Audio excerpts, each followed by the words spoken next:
بسم الله الرحمن الرحيم. ولما ضرب ابن مريم مثلا إذا قومك منه يصدون وقالوا أآلهتنا خير أم هو ما ضربوه لك إلا جدلا بل هم قوم خصمون إن هو إلا عبد أنعمنا عليه وجعلناه مثلا لبني إسرائيل ولو نشاء لجعلنا منكم ملائكة في الأرض يخلفون وإنه لعلم للساعة فلا تمترن بها واتبعون هذا صراط مستقيم. السلام عليكم ورحمة الله وبركاته. ഖുർആൻ പദം 1717 ദിവസത്തിലേക്ക് എല്ലാവരെയും മഹാത്മമായി സ്വാഗതം ചെയ്യുന്നു.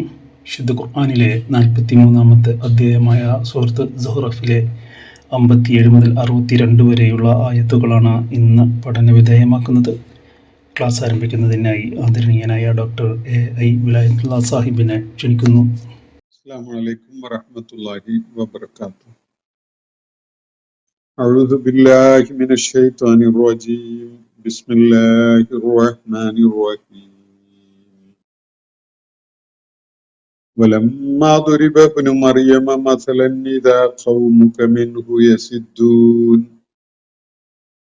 وقالوا أآلهتنا خير أم هو أآلهتنا خير أم هو ما ضربوه لك إلا جدلا بل هم قوم خصمون إن هو إلا عبد أنعمنا عليه وجعلناه مثلا لبني إسرائيل ولو نشاء لجعلنا منكم ملائكة في الأرض يخلفون وإنه لعلم للساعة فلا تمترن بها واتبعون هذا صراط مستقيم ولا يصدنكم الشيطان إنه لكم عدو مبين صدق الله العلي العظيم. സൂറത്ത് സുഹ്റൂഫിലെ 57 മുതൽ 62 വരെയുള്ള ആയത്തുകളാണ് ഞാൻ നിങ്ങളെ കേൾപ്പിച്ചിട്ടുള്ളത്. നമ്മൾ പിന്നിട്ട ഭാഗത്ത് മൂസ അലൈഹിസ്സലാമിന്റെ ദൗത്യ നിർവഹണവുമായി ബന്ധപ്പെട്ടുകൊണ്ടുള്ള കാര്യങ്ങളാണ് പരാമർശിക്കപ്പെടുന്നത് നമ്മൾ കാണുകയുണ്ടായത്. ഫിറഔൻ തന്റെ സമൂഹത്തെ വളരെ നിസ്സാരരായി കാണുകയും ആ സമൂഹം അയാൾക്ക് അടിമപ്പെടുന്ന ഒരു നിലപാട് സ്വീകരിക്കുകയും ചെയ്തു. അവര് ഫാസിഖുകളായ ഒരു സമൂഹമായിരുന്നു. അവരുടെ പ്രവർത്തനങ്ങളും രീതികളും ഒക്കെ അള്ളാഹുവിനെ വെല്ലുവിളിക്കുന്ന വിധത്തിലുള്ളതായി മാറുകയും ഏറെ ധിക്കാരം നിറഞ്ഞതാവുകയും ചെയ്ത സന്ദർഭത്തിൽ അവർക്കെതിരെ അള്ളാഹു നടപടി സ്വീകരിക്കുകയും അവരെ മുങ്ങിച്ചാവാൻ അവസരം ഒരുക്കുകയും ചെയ്തു എന്നതാണ് വിവരിക്കപ്പെട്ടിരിക്കുന്ന കാര്യം. ബനു ഇസ്രായേൽ സമൂഹത്തിനെയും അതുപോലെ പിൽക്കാല തലമുറകളെയും സംബന്ധിച്ചിടത്തോളം എക്കാലത്തും ഓർക്കാനും ഗുണപാഠം ഉൾക്കൊള്ളാനും ഉപകരിക്കുന്ന ഒരു സലഫും മസലുമായി നാം അതിനെ നിശ്ചയിക്കുകയും ചെയ്തു എന്ന്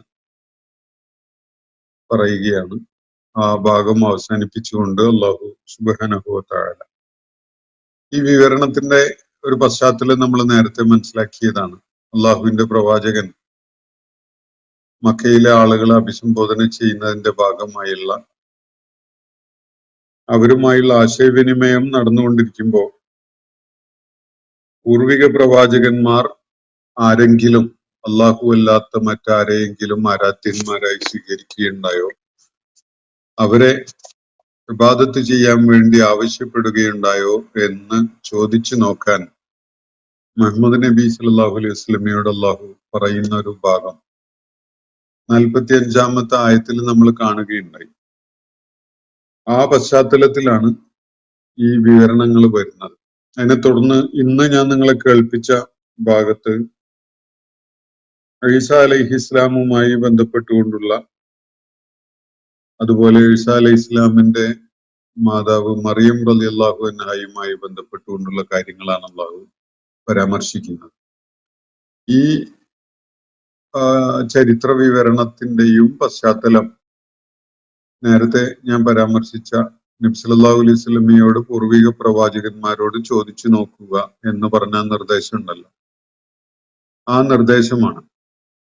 ആ നിർദ്ദേശത്തില് അള്ളാഹുവിന്റെ പ്രവാചകനോട് അള്ളാഹു ആവശ്യപ്പെട്ടത് മുൻകാലങ്ങളിൽ മനുഷ്യ സമൂഹത്തെ അഭിസംബോധന ചെയ്തുകൊണ്ട് രംഗത്തുണ്ടായിരുന്ന പ്രവാചകന്മാരോട് അവരാരെങ്കിലും അള്ളാഹു അല്ലാത്ത വല്ല ആലിഹത്തിനെയും ഇബാദത്ത് ചെയ്യാൻ വേണ്ടി അവരാരെങ്കിലും ആവശ്യപ്പെടുകയുണ്ടായോ എന്ന ചോദ്യമാണ്. അപ്പൊ ഈ ചോദ്യം അവരോട് ചോദിക്കാൻ പറഞ്ഞതിനെ തുടർന്ന് അത്തരം സമൂഹങ്ങൾ, അത്തരം പ്രവാചകന്മാരുടെ ദൗത്യം നിർവഹിക്കപ്പെട്ട ആ സമൂഹങ്ങളുടെ കാര്യത്തിൽ ആ സമൂഹങ്ങളുമായി ബന്ധപ്പെട്ടുകൊണ്ടുള്ള ചില വിവരണങ്ങളാണ് അള്ളാഹു ഇവിടെ നൽകുന്നത്. അത് പരോക്ഷമായിട്ട് നബി സല്ലല്ലാഹു അലൈഹി വസല്ലമക്ക് വേണ്ടി അള്ളാഹു തന്നെ ഈ കാര്യം നിർവഹിക്കുകയാണ് എന്ന വിധത്തിലാണ്. പൂർവിക സമൂഹങ്ങളിലെ പ്രവാചകന്മാര് ഇങ്ങനെ ചെയ്യുകയുണ്ടായോ എന്നത് അവരോട് ചോദിക്കാൻ വേണ്ടി പറഞ്ഞല്ലോ. ആ കാര്യം വേറൊരു രൂപത്തില് ചോദിക്കുകയും അതിന് ഉത്തരം നൽകുകയും ചെയ്യുന്ന ഒരു ശൈലിയിലാണ് ഈ വിവരണങ്ങൾ നൽകപ്പെടുന്നത് എന്നത് കാണാൻ സാധിക്കും. അതിന്റെ ഭാഗമായ ഒരു എപ്പിസോഡ് നമ്മൾ മൂസ അലൈഹി ഇസ്ലാമുമായി ബന്ധപ്പെട്ടുകൊണ്ടുള്ളത് ഇവിടെ വിവരിക്കുകയുണ്ടായി. അതിനെ തുടർന്ന് രണ്ടാമത്തെ ഭാഗം ഈസാ അലൈഹി ഇസ്ലാമുമായി ബന്ധപ്പെട്ടുകൊണ്ടുള്ളതാണ്. അതാണ് ഇന്ന് ഞാൻ നിങ്ങളെ കേൾപ്പിച്ച ആയത്തുകളിൽ അടങ്ങിയിട്ടുള്ളത്. അപ്പോ അവര് വലമ്മാ ദുരിബ ഇബ്നു മറിയം മസല, മറിയമിന്റെ പുത്രനെ ഒരു ഉദാഹരണമായിട്ട് എടുത്തു കാണിക്കപ്പെട്ടപ്പോ, ഇദാ ഖൗമുക മിൻഹു യസിദ്ദൂൻ, നിന്റെ ജനതയത അത് കേട്ട് ബഹളം കൂട്ടുന്നവരായി മാറിയിരിക്കുന്നു. നബി സല്ലല്ലാഹു അലൈഹി വസല്ലമയോടാണ് അള്ളാഹു ഇത് പറയുന്നത്. ഈ പൂർവിക സമൂഹങ്ങളിൽ ദൗത്യം നിർവഹിച്ച പ്രവാചകന്മാർ ആരെങ്കിലും അള്ളാഹു അല്ലാത്ത ആലിഹത്തുകൾക്ക് ഇബാദത്ത് ചെയ്യാൻ ആവശ്യപ്പെടുകയുണ്ടായോ എന്ന ആ ചോദ്യത്തിനുള്ള ഒരു പ്രതികരണമായിട്ട് മക്കയിൽ ഒരാള് ഉന്നയിച്ച ഒരു മറുചോദ്യമുണ്ട്. ആ മറുചോദ്യമാണ് ഈ വിവരണത്തിന്റെ ഒരു പശ്ചാത്തലമായിട്ട് കാണാൻ കഴിയും. അദ്ദേഹത്തിന്റെ പേര് അബ്ദുല്ലാഹിബ്നു സബാറ എന്നാണ്. അബ്ദുല്ലാഹിബ്നു സബാറ എന്ന മക്കാരനായ വ്യക്തി നബി സല്ലല്ലാഹു അലൈഹി വസല്ലമയോട് തിരികെ ഒരു ചോദ്യം ചോദിക്കുകയുണ്ടായി. ക്രിസ്ത്യാനികൾ മറിയമിന്റെ പുത്രൻ ഈസായെ ദൈവപുത്രനായി അംഗീകരിച്ച് അദ്ദേഹത്തെ ആരാധിക്കുന്നുണ്ടോ ഇല്ലേ എന്ന് പറയാനാണ് അയാൾ നബി സല്ലല്ലാഹു അലൈഹി വസല്ലമയോട് ആവശ്യപ്പെട്ടത്. ഉണ്ടെങ്കിൽ മറിയമിന്റെ പുത്രൻ ഈസായെ അവര് ദൈവപുത്രനായി കണ്ടുകൊണ്ട് ആരാധിക്കുന്നുണ്ടെങ്കിൽ ഞങ്ങള് ചെയ്യുന്ന തരം ആരാധനയിൽ എന്താണ് കുഴപ്പമുള്ളത് എന്നതാണ് അയാൾ ഉന്നയിച്ച ചോദ്യം. അപ്പൊ ഞങ്ങളുടെ ആരാധ്യന്മാര് മാത്രം മോശപ്പെട്ടവരാവുകയാണ്. മറിയമിന്റെ പുത്രൻ ഈസായെ ക്രൈസ്തവ സമൂഹം ദൈവപുത്രൻ എന്ന നിലക്ക് ആരാധിക്കുന്നുവെങ്കിൽ ഞങ്ങളുടെ പൂർവികരായ ചിലരെ അവർക്ക് വേണ്ടിയുള്ള വിഗ്രഹങ്ങൾ ഉണ്ടാക്കിക്കൊണ്ട് ആരാധിക്കുന്നുവെങ്കിൽ അതിലെന്താ കുഴപ്പമുള്ളത് എന്നതാണ് ഈ വ്യക്തി ഉന്നയിക്കുകയുണ്ടായ ചോദ്യം. ഈ ചോദ്യം യഥാർത്ഥത്തിൽ 45-ാമത്തെ ആയത്തിൽ അള്ളാഹു ഉന്നയിച്ച വിഷയത്തിനോടുള്ള പ്രതികരണമായിട്ടാണ് ഈ ചോദ്യം ഉയർന്നു വന്നിട്ടുള്ളത്.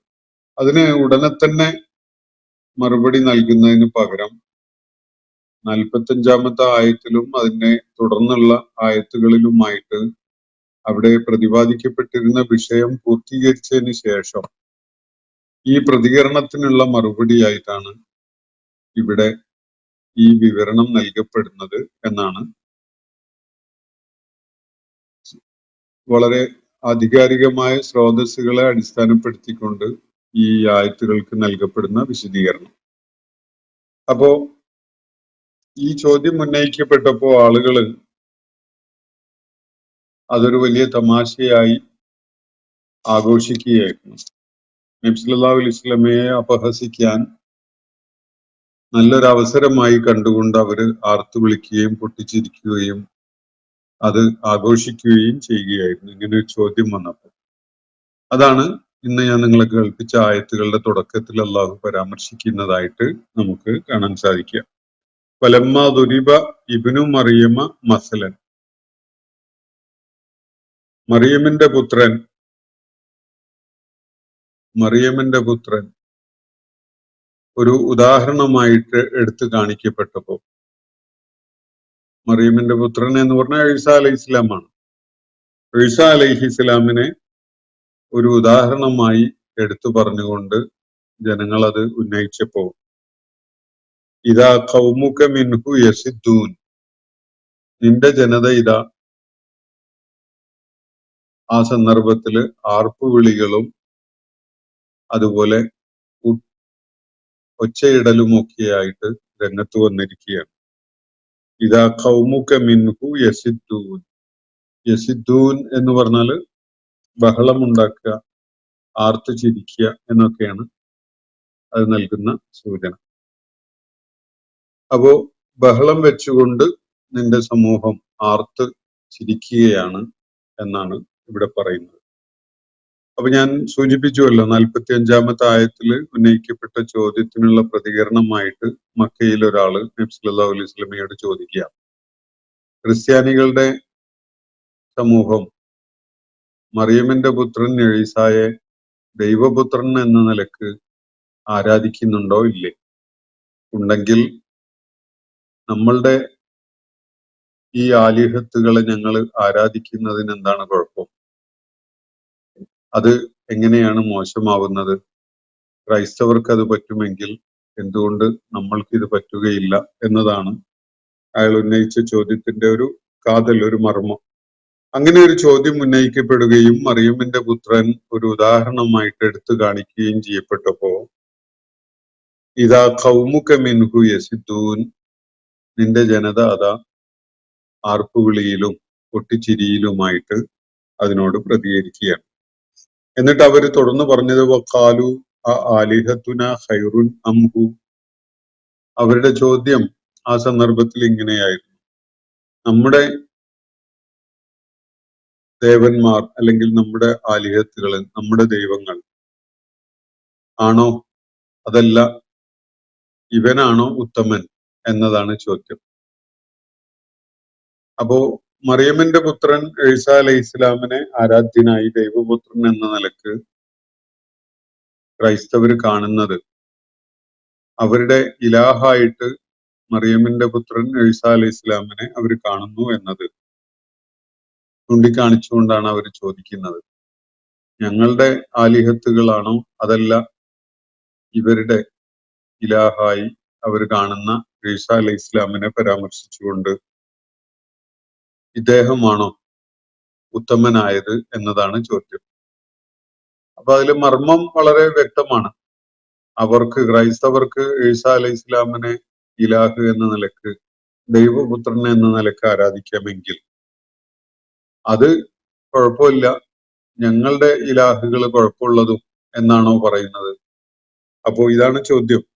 ആ ആലിഹത്തുന ഖൈറുൻ അം ഹുവ, ഞങ്ങളുടെ ദൈവങ്ങളാണോ അതല്ല ഇവനാണോ, ആരാണ് കൂടുതൽ ഉത്തമനായിട്ടുള്ളത്? ഇതാണ് ചോദ്യം. മാ ദറബൂഹു ലക ഇല്ലാ ജദല.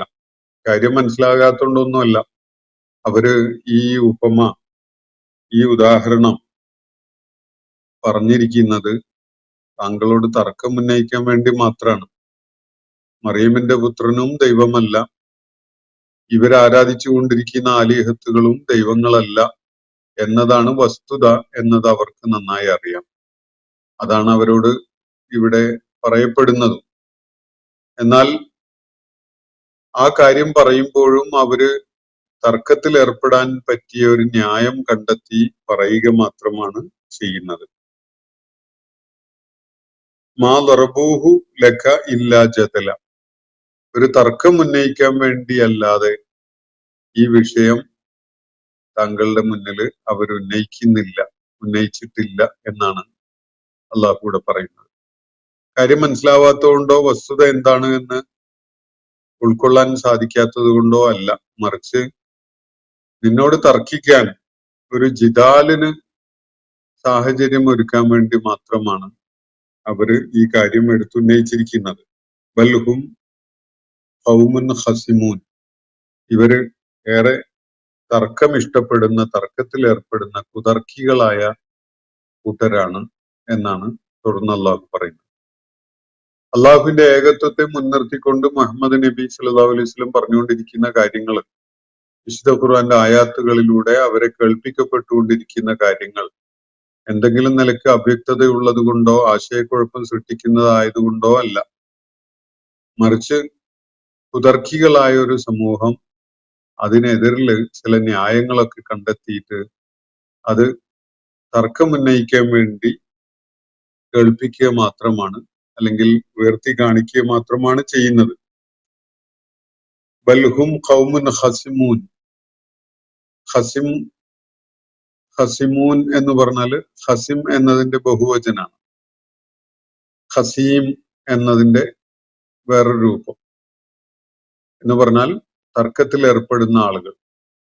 അപ്പോ താർക്കികന്മാരായ ആളുകളാണ് ഇവര് എന്നതാണ് ഇവിടെ ഈ ആളുകളെ പരാമർശിച്ചുകൊണ്ട് അള്ളാഹു പറയുന്നത്.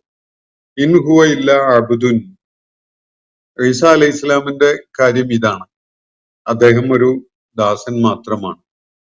ഇൻ ഹുവ ഇല്ല അബ്ദുൻ, നമ്മുടെ ഒരു ദാസൻ മാത്രമാണ് അദ്ദേഹം. അൻഅംന അലൈഹി, അദ്ദേഹത്തെ നാം വളരെ വിശിഷ്ടമായ വിധത്തിൽ അനുഗ്രഹിക്കുകയുണ്ടായി.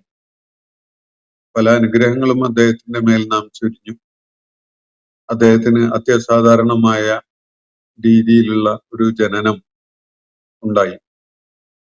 അദ്ദേഹത്തിന് പ്രവാചകത്വം നൽകി, ദൈവിക വെളിപ്പാടുകൾ നൽകി. അങ്ങനെ പല അനുഗ്രഹങ്ങളും ഈസ അലൈഹി ഇസ്ലാമിന് നാം നൽകുകയുണ്ടായി. അങ്ങനെ നാം പല അനുഗ്രഹങ്ങളും ചൊരിഞ്ഞു കൊടുത്ത നമ്മുടെ ഒരു ദാസൻ മാത്രമാണ് ഈസ അലൈഹി ഇസ്ലാം. വജഅൽനാഹു മസലൻ ലി ബനി ഇസ്രായീൽ, ബനി ഇസ്രായീലിന് ഒരു ഉദാഹരണമായിട്ട് നാം അദ്ദേഹത്തെ നിശ്ചയിക്കുകയും ചെയ്തു. ദൈവിക ശേഷിയുടെ, ശക്തിയുടെ ഒരു നിദർശനമായിട്ട്, പ്രപഞ്ച സ്രഷ്ടാവായ അള്ളാഹുവിന്റെ സൃഷ്ടി വൈഭവത്തിന്റെ ഒരു തെളിവായിട്ട് ബനു ഇസ്രായേൽ സമൂഹത്തിന് നാം അദ്ദേഹത്തെ നിശ്ചയിക്കുകയും ചെയ്തു എന്നാണ് അള്ളാഹു ഇവിടെ പറയുന്നത്. പിതാവില്ലാതെ തന്നെ ഒരു കുഞ്ഞിനെ സൃഷ്ടിക്കുക, എന്നിട്ട് ഒരു സ്ത്രീ ആ കുഞ്ഞിനെ ഗർഭം ധരിക്കുകയും അതിനെ പ്രസവിക്കുകയും ചെയ്യുക എന്ന അത്യത്ഭുതകരമായ ഒരു കാര്യം ബനു ഇസ്രായേലിന് അള്ളാഹു കാണിച്ചു കൊടുക്കുകയാണ്. അള്ളാഹു പ്രപഞ്ചങ്ങളുടെ സ്രഷ്ടാവാണ്. ആകാശഭൂമികള് അവന്റെ സൃഷ്ടികളാണ്. മനുഷ്യരോരോരുത്തരും തന്നെയും അവന്റെ സൃഷ്ടികളാണ്. അവൻ ഇഷ്ടമുള്ള വിധത്തില് എന്തും സൃഷ്ടിക്കാൻ സാധിക്കും. മനുഷ്യനെ സൃഷ്ടിക്കുന്നതിന് അവൻ പിന്തുടർന്നു വരുന്ന ഒരു രീതിയുണ്ട്. അത് ആദമിനെ സൃഷ്ടിച്ച പോലെയല്ല ആദമിന്റെ പത്നിയെ സൃഷ്ടിക്കുകയുണ്ടായത്. ആദമിന്റെ പത്നിയെ സൃഷ്ടിച്ച പോലെയോ ആദമിനെ സൃഷ്ടിച്ച പോലെയോ അല്ല ബാക്കി മനുഷ്യരെ സൃഷ്ടിച്ചിട്ടുള്ളത്. ഇപ്പോ ഈസ അലൈഹി ഇസ്ലാമിനെ അള്ളാഹു ബനു ഇസ്രായേലിന് അള്ളാഹുവിന്റെ സൃഷ്ടി വൈഭവത്തിന്റെ ഏറ്റവും ശ്രദ്ധേയമായ ഒരു മസലായിട്ട്, ഒരു ഉദാഹരണമായിട്ട് മറിയം റളിയല്ലാഹു അൻഹ ജനനം നൽകിയിട്ടുള്ള ഈസ അലൈഹി ഇസ്ലാമിനെ അള്ളാഹു ഉയർത്തി കാണിക്കുകയാണ്. ഇതര മനുഷ്യരെ ഒന്നും സൃഷ്ടിച്ച വിധത്തിലല്ല ഈസ ഇബ്നു മറിയമിനെ അള്ളാഹു സൃഷ്ടിക്കുകയുണ്ടായത്. ആദം അലൈഹി ഇസ്ലാമിന് വാപ്പായും ഉമ്മായും ഇല്ലാത്ത വിധത്തിലാണ് അള്ളാഹു അദ്ദേഹത്തെ സൃഷ്ടിച്ചതെങ്കിൽ മറിയം ഹവ്വാ റളിയല്ലാഹു അൻഹയെ വളരെ വ്യത്യസ്തമായ രീതിയിൽ ആദമിന്റെ ശരീരത്തിൽ നിന്ന് ഒരു എലമെന്റ് എടുത്തുകൊണ്ട് ഹവ്വാ റളിയല്ലാഹു അൻഹയെ സൃഷ്ടിച്ചുവെങ്കിൽ തുടർന്നുള്ള മനുഷ്യ സന്തതികളൊക്കെയും തന്നെ ആണും പെണ്ണും ഇണ ചേർന്ന് ഗർഭധാരണം ഉണ്ടായി അങ്ങനെ സ്ത്രീ ആ കുഞ്ഞിനെ ചുമന്ന് നടന്ന് സമയമാകുമ്പോൾ പ്രസവിക്കുന്ന ഒരു രീതിയാണ് ബാക്കി മനുഷ്യരുടെ കാര്യത്തിലൊക്കെ അള്ളാഹു സ്വീകരിച്ചിട്ടുള്ളതെങ്കിൽ കന്യകയായ മറിയമ്മിൽ അള്ളാഹുവിന്റെ കൽപ്പന പ്രകാരമായി ഒരു കുഞ്ഞ് രൂപപ്പെടുന്ന ഒരു കാര്യമാണ് ഈസാ അലൈഹി ഇസ്ലാമിന്റെ കാര്യത്തിൽ ഉണ്ടാവുന്നത്. മറിയം റളിയല്ലാഹു അൻഹ വിവാഹിതയായിരുന്നില്ല. ഒരു പുരുഷനും അവരെ ലൈംഗിക താല്പര്യത്തോടുകൂടി സ്പർശിക്കുകയുണ്ടായിട്ടില്ല. അങ്ങനെയുള്ള കന്യകയായ വിശുദ്ധയായ മറിയമ്മിനാണ് ഈസാ അലൈഹി ഇസ്ലാമിനെ ഗർഭം ചുമക്കാൻ അള്ളാഹു സാഹചര്യം ഒരുക്കിയിട്ടുള്ളത്. അള്ളാഹുവിന്റെ ഒരു കൽപ്പനയാണ്. മലക്ക് വന്ന് ജിബ്രീൽ അലൈഹിസ്സലാം വന്ന് മറിയം റളിയല്ലാഹു അൻഹയെ അക്കാര്യം അറിയിക്കുന്ന സംഗതിയൊക്കെ ഖുർആൻ പരാമർശിക്കുന്നുണ്ട്. അതിന്റെ കൂടുതൽ വിശദാംശങ്ങളും മറ്റ് ഭാഗങ്ങളിൽ വിശുദ്ധ ഖുർആൻ പകർന്നു നൽകുന്നുണ്ട്. ബനു ഇസ്രായേൽ സമൂഹത്തിന്റെ അള്ളാഹുവിന്റെ ഖുദ്റത്ത് സംബന്ധമായ അവിശ്വാസം, അവരിൽ സംഭവിച്ചിട്ടുണ്ടായിരുന്ന വിശ്വാസ ശോഷണം, ഈ ഒരു പശ്ചാത്തലത്തിൽ അവർക്ക് ശക്തമായ ബോധ്യമായി മാറുന്ന വിധത്തിലാണ് അള്ളാഹുവിന്റെ ഖുദ്റത്തിനെ, അള്ളാഹുവിന്റെ സൃഷ്ടിപരതയുടെ സാധ്യതയെ ഈസാ അലൈഹി ഇസ്ലാമിന്റെ പിറവിയിലൂടെ അള്ളാഹു കാണിച്ചു കൊടുക്കുന്നത്.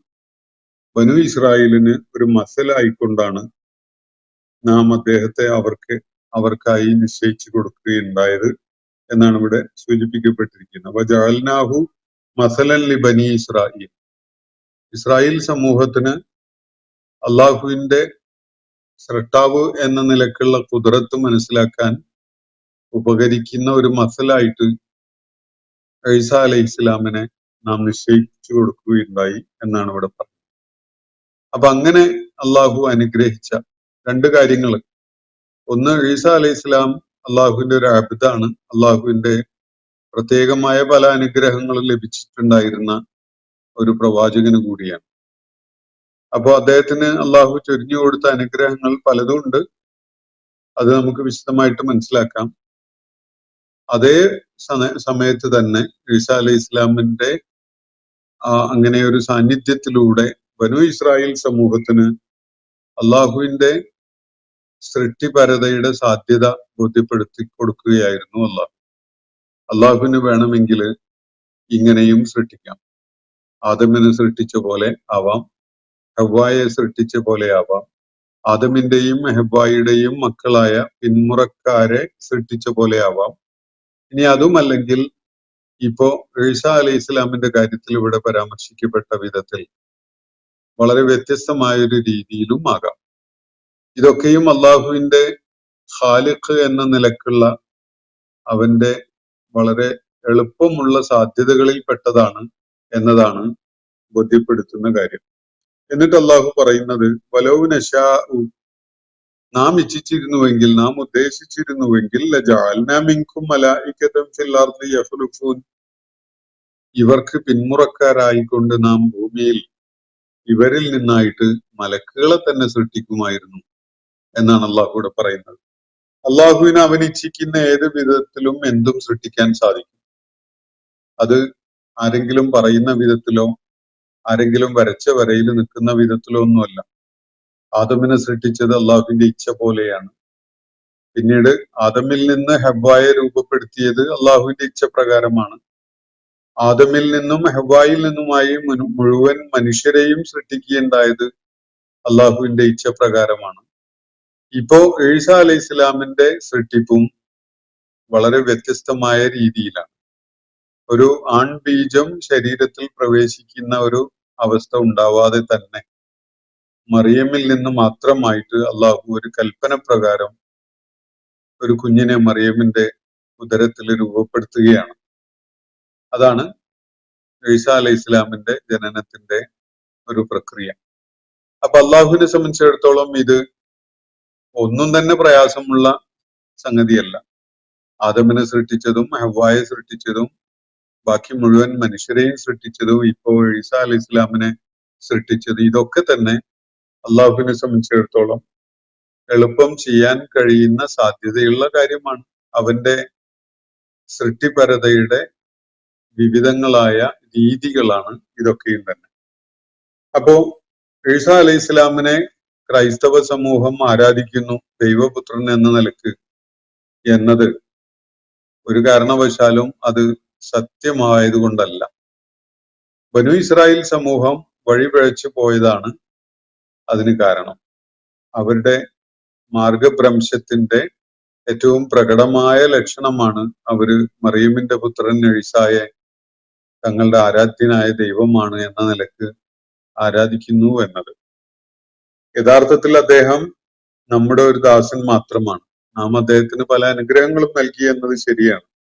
അദ്ദേഹത്തെ ബനു ഇസ്രായേൽ സമൂഹത്തിനെ സംബന്ധിച്ചിടത്തോളം അള്ളാഹു ഒരു സൃഷ്ടാവ് എന്നുള്ള നിലക്ക് എത്ര ശക്തിയുള്ളവനാണ്, എത്ര കഴിവുള്ളവനാണ് എന്നത് അവരെ ബോധ്യപ്പെടുത്തുന്ന ഒരു സംഗതി കൂടിയാണ്.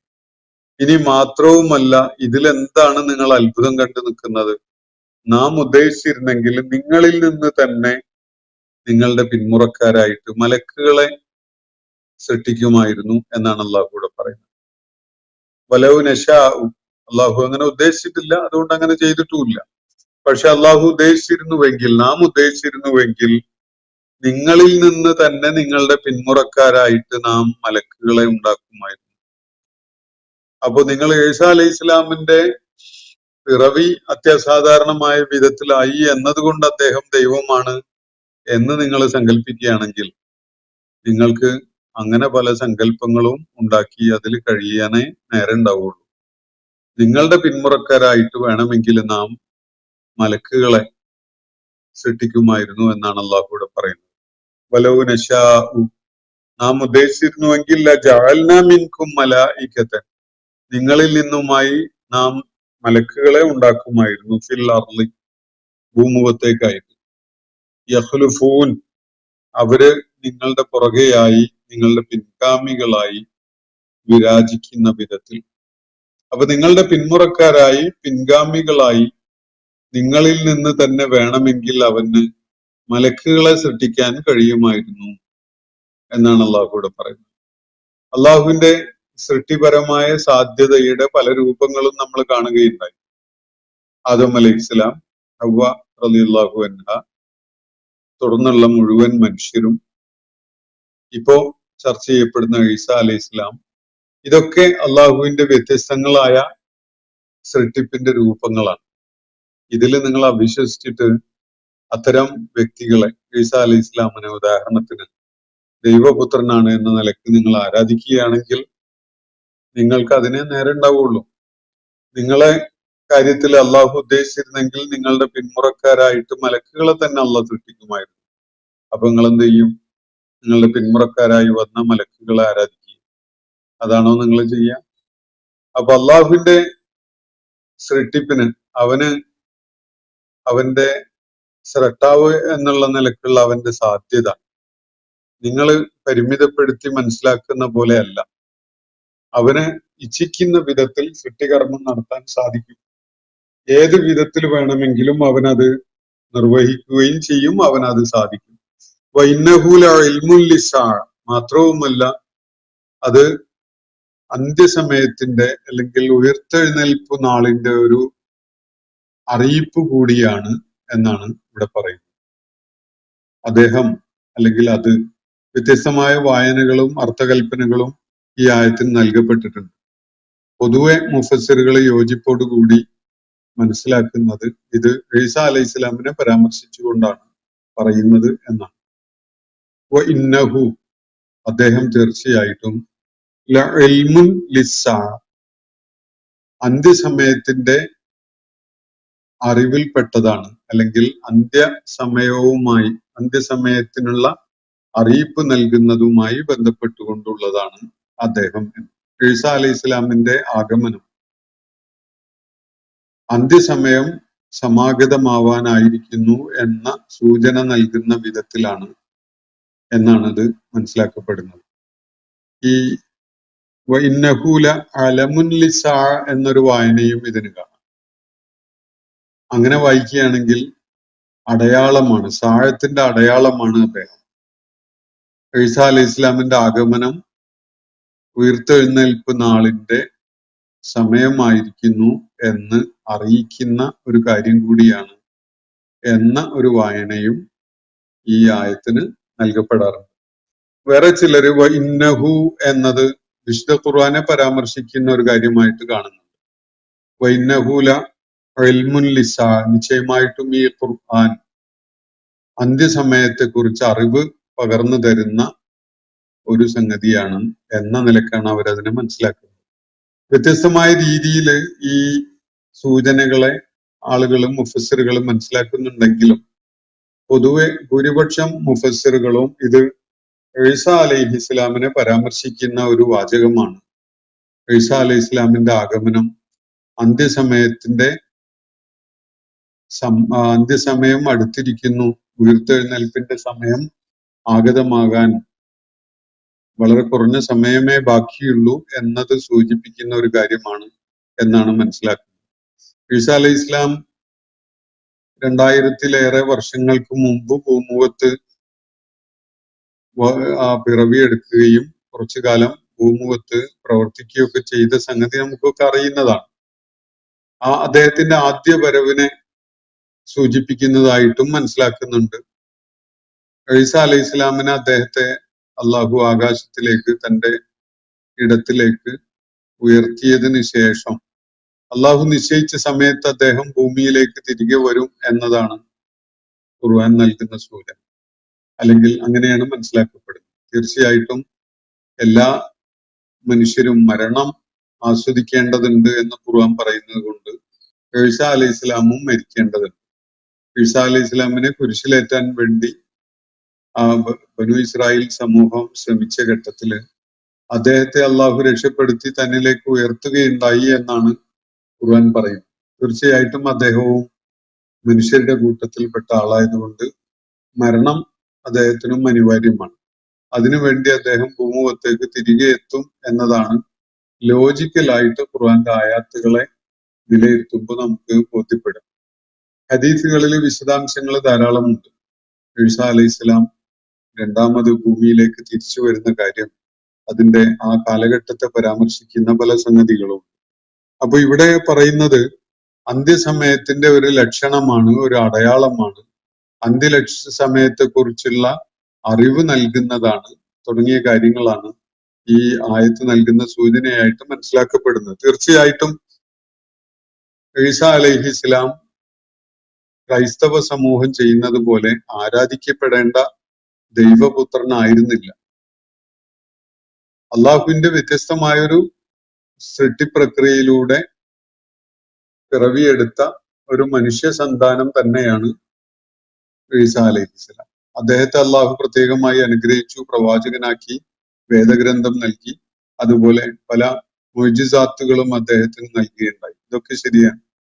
പക്ഷെ ഒരിക്കലും തന്നെ അദ്ദേഹം ആരാധന അർഹിക്കുന്ന ദൈവപുത്രനാണ് എന്നത് ബനൂ ഇസ്രായേൽ സമൂഹത്തിൽപ്പെട്ട ഈ ക്രൈസ്തവ വിഭാഗം മറിയമിന്റെ പുത്രനെ ആ നിലക്ക് ദൈവപുത്രനായി കണ്ടുകൊണ്ട് ആരാധിക്കുന്നത് ഒരിക്കലും തന്നെ ന്യായം അർഹിക്കുന്ന, ഏതെങ്കിലും നിലക്ക് നീതീകരിക്കപ്പെടാവുന്ന ഒരു കാര്യമേ അല്ല എന്നതാണ് ഇവിടെ സൂചിപ്പിക്കപ്പെടുന്നത്. വൈന്നഹു ലഇൽമുൻ ലിസാ, നിശ്ചയമായിട്ടും അദ്ദേഹം ഉയർത്തെഴുന്നേൽപ്പ് സമയത്തിന്റെ ഒരു സൂചന നൽകുന്ന ഒരു സാന്നിധ്യം കൂടിയാണ്. അദ്ദേഹം അതിനെക്കുറിച്ചുള്ള അറിവ് പകരുന്ന ഒരു സംഗതി കൂടിയാണ് എന്നും അതിനെ മനസ്സിലാക്കുന്നുണ്ട്. ഫലാ തംതറുന്ന ബിഹ, അതിനാൽ ഈ അന്ത്യനാളിനെ കുറിച്ച്, സാഴത്തിനെ കുറിച്ച് സംശയമുള്ളവരായിട്ട് നിങ്ങൾ മാറരുത്. ഈസാ അലൈഹി ഇസ്ലാമിന്റെ വരവ് അല്ലെങ്കിൽ അദ്ദേഹത്തിന്റെ സാന്നിധ്യം സാഴത്തിനെ കുറിച്ചുള്ള അറിവ് നൽകുന്ന ഒരു സംഗതിയാണ്, അല്ലെങ്കിൽ സാഴത്തിനെ കുറിച്ചുള്ള ഒരു അടയാളമാണ് എന്നൊക്കെയാണല്ലോ ഇവിടെ പറഞ്ഞിട്ടുള്ളത്. അതിനാൽ ഒരിക്കലും തന്നെ അന്ത്യസമയം എന്നത് സംഭവിക്കും എന്ന കാര്യത്തില് നീ സംശയാലു ആവരുത്, നിങ്ങൾ സംശയിക്കുന്നവരാകരുത് എന്നാണ് ഇവിടെ പറയുന്നത്. വത്തബിഊനി ഹാദാ സിറാത്തും മുസ്തഖീം, നിങ്ങൾ എന്നെ പിന്തുടരുക, ഇതാണ് ചൊവ്വായ മാർഗം, ഇതാണ് ഋജുവായ മാർഗം. അതുകൊണ്ട് അന്ത്യസമയം ഉണ്ടാകും എന്ന കാര്യത്തിൽ നിങ്ങൾ സന്ദേഹികളാവണ്ട. ഈസാ അലൈഹി ഇസ്ലാം അന്ത്യസമയത്തിന്റെ ഒരു അടയാളമായിട്ട് അനുഭവപ്പെടുന്ന സംഗതിയാണ്. അതുപോലെ തീർച്ചയായിട്ടും അത് സംഭവിക്കും. അതിനാൽ നിങ്ങൾ അതിൽ സംശയാലുക്കളാവരുത്. നിങ്ങൾ എന്റെ മാർഗദർശനം സ്വീകരിച്ചു കൊള്ളുക. ഹാദാ സിറാത്തും മുസ്തഖീം, ഇതാണ് ഏറ്റവും ചൊവ്വായ മാർഗം എന്നാണ് ഇവിടെ അള്ളാഹു തുടർന്ന് മുഹമ്മദ് നബി സല്ലല്ലാഹു അലൈഹി വസല്ലമയെ കേൾപ്പിക്കുന്ന കാര്യം. അദ്ദേഹം ജനങ്ങളോട് പറയുന്ന വിധത്തിൽ കേൾപ്പിക്കപ്പെടുന്ന കാര്യമാണിത്. വലാ യസുദ്ദന്നകും ശൈത്വാനും, നിങ്ങളെ പിശാച് തടയാതിരിക്കട്ടെ. ഇന്നഹു ലക്കും അദുവ്വും മുബീൻ, നിശ്ചയമായിട്ടും നിങ്ങളുടെ പ്രത്യക്ഷ ശത്രുവാണ് പിശാച്. അന്ത്യസമയത്തെ അതിന്റെ ശരിയായ വിധത്തില് സാഴത്തിനെ കുറിച്ചുള്ള വിശ്വാസമുള്ളവരാകുന്നതിൽ നിന്ന് പിശാച് നിങ്ങൾക്ക് തടസ്സമാവാതിരിക്കട്ടെ. പിശാച് നിങ്ങൾക്ക് അതിന് പ്രതിബന്ധം ഉണ്ടാക്കാതിരിക്കട്ടെ. വലാ യസുദ്ദന്നകും ശൈത്വാനു ഇന്നഹു ലക്കും അദുവ്വും മുബീൻ, നിങ്ങൾക്ക് ഏറ്റവും പ്രത്യക്ഷത്തിൽ തന്നെയുള്ള ശത്രുവാണ് പിശാച്. അന്ത്യസമയത്തിലുള്ള നിങ്ങളുടെ വിശ്വാസത്തെ ഇളക്കിക്കളയാൻ പിശാച് പല വിധത്തിലുള്ള പ്രയത്നങ്ങളിലും ഏർപ്പെടും.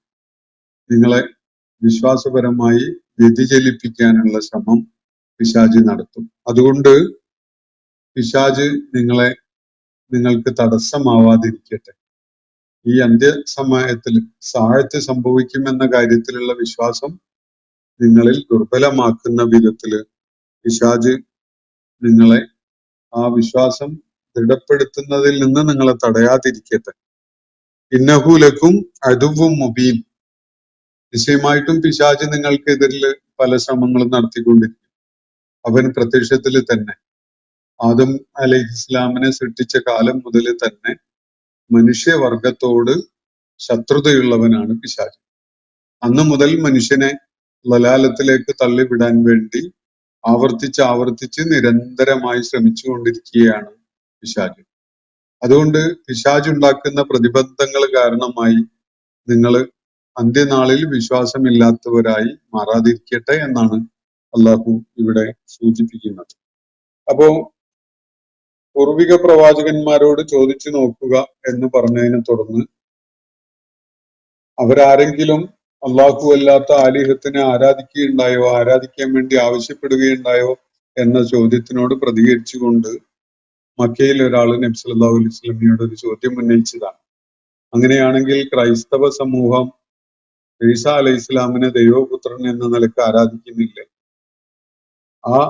അവരുടെ ദൈവപുത്രനായ ദൈവമാണോ അതല്ല നമ്മളുടെ ദൈവങ്ങളാണോ? ആരാണ് കൂടുതൽ ഉത്തമരായത്? ഞങ്ങളുടെ ദൈവങ്ങൾ ആരാധിക്കുന്നതിൽ എന്താണ് കുഴപ്പം എന്ന നിലക്കാണ് അവർ സംസാരിച്ചത്. അപ്പൊ അള്ളാഹു ഇവിടെ കാര്യങ്ങൾ കൂടുതൽ വ്യക്തമാക്കുകയാണ്. ഈസാ അലൈഹി ഇസ്ലാം അള്ളാഹുവിന്റെ വ്യത്യസ്തമായ ഒരു സൃഷ്ടിപ്പ് മാത്രമാണ്. അള്ളാഹുവിന്റെ ഒരു ദാസനാണ്. അള്ളാഹു ധാരാളം അനുഗ്രഹങ്ങൾ അദ്ദേഹത്തിന് ചെയ്തിട്ടുണ്ട് എന്നത് ഒഴിച്ചു നിർത്തിയാൽ ഒരിക്കലും തന്നെ അദ്ദേഹം ദൈവപുത്രനോ അല്ലെങ്കിൽ ദൈവപുത്രൻ എന്ന നിലയ്ക്ക് ആരാധിക്കപ്പെടേണ്ടവനോ അല്ല എന്നതാണ് ഇവിടെ വ്യക്തമാക്കപ്പെട്ടിരിക്കുന്ന കാര്യം. അള്ളാഹു പ്രത്യേകമായി അനുഗ്രഹിച്ച ഒരു വ്യക്തിയാണ് ഈസാ അലൈഹി ഇസ്ലാം എന്ന് സൂചിപ്പിച്ചല്ലോ. അദ്ദേഹത്തിന്റെ ജനനം തന്നെ അങ്ങനെയുള്ള ഒരു അനുഗ്രഹമാണ്. പിതാവില്ലാത്ത വിധത്തില്, മാതാവ് മാത്രമുള്ള വിധത്തില് പിറവിയെടുത്ത ഒരു വ്യക്തിയാണ് ഈസാ അലൈഹി ഇസ്ലാം. അദ്ദേഹത്തിന്റെ പിതൃരഹിതമായ ജനനം, ഒരു വാപ്പയില്ലാത്ത വിധത്തിലാണ് അദ്ദേഹത്തിനെ അള്ളാഹു സൃഷ്ടിച്ചിട്ടുള്ളത്. പിന്നെ അദ്ദേഹത്തിലൂടെ പ്രത്യക്ഷപ്പെട്ട ചില അമാനുഷിക കൃത്യങ്ങളുണ്ട്. അത് അള്ളാഹുവിന്റെ ദൂതനാണ് താൻ എന്നത് ജനങ്ങളെ ബോധ്യപ്പെടുത്തുന്നതിന് വേണ്ടി ചില മുഅ്ജിസത്തുകൾ അദ്ദേഹം കാണിക്കുകയുണ്ടായി. വിശുദ്ധ ഖുർആൻ പരാമർശിച്ച ചില മുഅ്ജിസത്തുകളിൽ കളിമണ്ണ് കൊണ്ട് ഒരു പക്ഷിരൂപം ഉണ്ടാക്കുകയും എന്നിട്ട് അതിൽ ഊതുകയും ചെയ്യുമ്പോൾ അത് ജീവനുള്ള ഒരു പക്ഷിയായി പാറിപ്പറക്കുന്ന ഒരു കാഴ്ച അവർക്ക് ഈസാ അലൈഹി ഇസ്ലാമിന്റെ പ്രവർത്തനമായിട്ട് കാണാൻ സാധിക്കുകയുണ്ടായിട്ടുണ്ട്.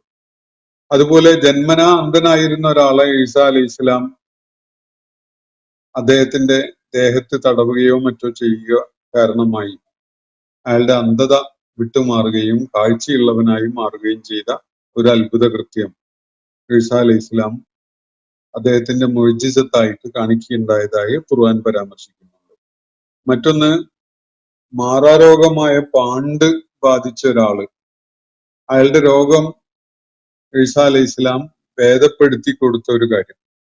ഇങ്ങനെ ചില മുഅ്ജിസാത്തുകൾ ഈസാ അലൈഹി ഇസ്ലാം ജനങ്ങളുടെ മുന്നിൽ കാണിക്കുകയുണ്ടായത് അള്ളാഹുവിന്റെ ദൂതനാണ് താൻ എന്നത് അവരെ ബോധ്യപ്പെടുത്തുന്നതിന് വേണ്ടിയുള്ള ചില അടയാളങ്ങളായിട്ടാണ്, ചില മുഅ്ജിസത്തുകളായിട്ടാണ് കാണിക്കപ്പെട്ടിട്ടുള്ളത്. അപ്പോ ഇങ്ങനെയുള്ള അനുഗ്രഹങ്ങൾ നാം അദ്ദേഹത്തിന് ചെയ്തു എന്നത് സത്യമാണ്. പക്ഷെ അതൊരിക്കലും തന്നെ അദ്ദേഹം ദൈവപുത്രനാവാൻ കാരണമാവുന്നില്ല.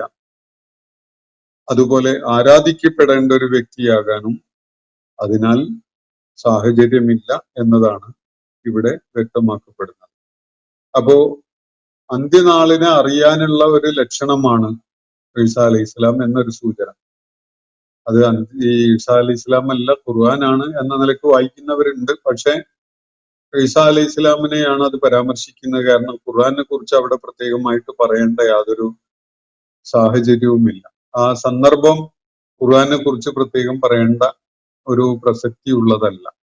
പറയുന്നത് ഈസാ അലൈഹി ഇസ്ലാമിനെ പരാമർശിച്ചുകൊണ്ട് ഒരു ചോദ്യം ഉന്നയിക്കപ്പെട്ട ഘട്ടത്തിലും അതിന് നൽകുന്ന പ്രതികരണങ്ങളുടെ ഭാഗമായിട്ടുമാണ് എന്നതിനാൽ തന്നെ വൈന്നഹു ലഇൽമു ലിസ്സാഅ എന്ന് പറഞ്ഞിരിക്കുന്നത് ഈസാ അലൈഹി ഇസ്ലാമിനെ പരാമർശിച്ചുകൊണ്ട് തന്നെയാണ് എന്നാണ് ബഹുഭൂരിപക്ഷം ഖുർആൻ വ്യാഖ്യാതാക്കളും മനസ്സിലാക്കുന്നത്. അപ്പോ ഈസാ അലൈഹി ഇസ്ലാമിന്റെ രണ്ടാം വരവിനെയാണ് അള്ളാഹു അദ്ദേഹത്തെ മേലോട്ട് ഉയർത്തിയതിനു ശേഷം അള്ളാഹു നിശ്ചയിച്ച കാലത്ത് ഭൂമിയിലേക്ക് തിരികെ കൊണ്ടുവരുന്നതിനെയാണ് ഇത് സൂചിപ്പിക്കുന്നത്. അങ്ങനെ ഈസാ അലൈഹി ഇസ്ലാമിനെ ഒരു സുദീർഘമായ കാലത്തിനു ശേഷം ലോകാന്ത്യത്തിന് മുമ്പായി ഭൂമിയിൽ വീണ്ടും പ്രത്യക്ഷപ്പെടുത്തുക എന്നൊരു കാര്യം അള്ളാഹു നിർവഹിക്കുന്നുവെങ്കിൽ അത് അള്ളാഹു നേരത്തെ പ്രവചിച്ചിട്ടുള്ള അന്ത്യസമയം വരും എന്നതിനുള്ള ഒരു സാക്ഷ്യം കൂടിയാണ്. കാരണം ഈസാ അലൈഹി ഇസ്ലാം അപ്രത്യക്ഷനാവുകയും പിന്നീട് അള്ളാഹു അദ്ദേഹത്തെ പ്രത്യക്ഷപ്പെടുത്തുകയും ചെയ്യുന്നുവെങ്കിൽ അതൊരു അത്ഭുതമായിട്ട് കാണുന്ന ആളുകളെ സംബന്ധിച്ചിടത്തോളം അതുപോലെയുള്ള ഒരു കാര്യം ആയിട്ട് അന്ത്യസമയം മനസ്സിലാക്കാവുന്നതേ ഉള്ളൂ.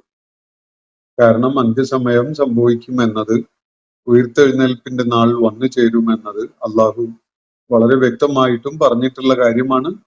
ഈസാ അലൈഹി ഇസ്ലാമിന്റെ തിരിച്ചുവരവ് പോലെ തന്നെ അന്ത്യസമയവും യാഥാർത്ഥ്യമായിട്ട് സംഭവിക്കുന്നത് അവർക്ക് കാണാൻ സാധിക്കും എന്നാണ് നൽകപ്പെടുന്നത്.